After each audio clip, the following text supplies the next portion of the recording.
A lot of these people, I think we tend to forget over here that these people are educated, people who are living in a relatively, before the war that happened in Syria, a relatively organised society, and living a kind of first world life is my understanding.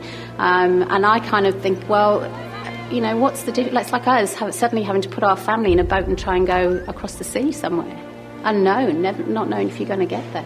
So Helen Zahos is somebody who you always smile when you know that she's on your team. I think she's a hero. I think it's just amazing that it's one thing to think, gosh, I need to go and do something, and it's a completely other thing to go and do it. That's what Helen encompasses. She's not only thought, I should do that, and I think there's probably a good percentage of people, I know I would be amongst them feeling that I ought to go and do something, but that to actually carry it through and to turn up and to do what she's done, I think is like just amazing. Her efforts in the last few years have been nothing sort of amazing to us all, where she has really been a traveller to looking after the most isolated and vulnerable people in world communities.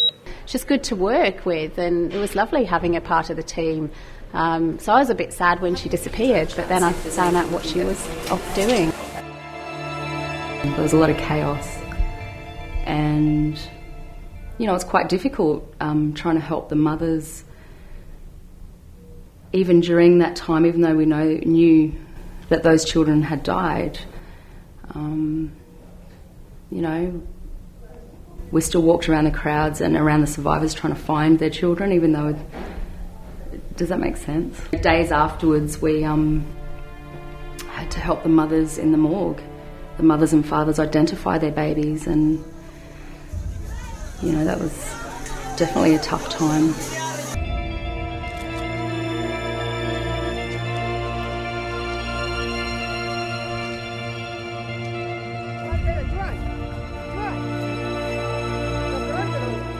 وضع صعب، مريض، بدنا حابب نعالجه بأسرع وقت ممكن، وما عندي غير هالصبر.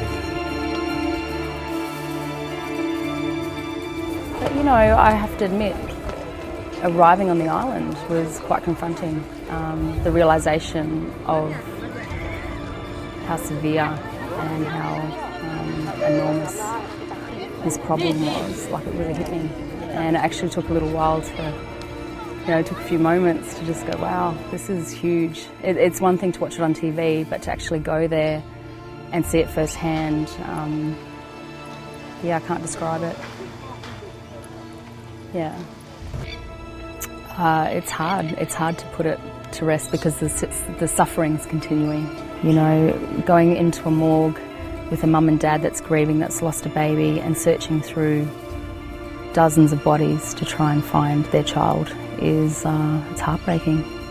It's hard to explain, but I felt really sad. I felt really sad that these people have come on such a journey, and then now, you know, we've welcomed them with open arms in Greece, and now they're sitting in a registration camp surrounded with razor wire, with no food, out in the cold, in the rain, and that saddened me. I'd love to go back right now, if I could have.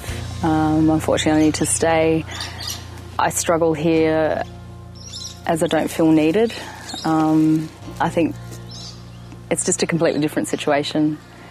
I have spent a few shifts now in the hospital, and I just don't have that. I can't describe it. But yeah, what am I going to do now? I don't know.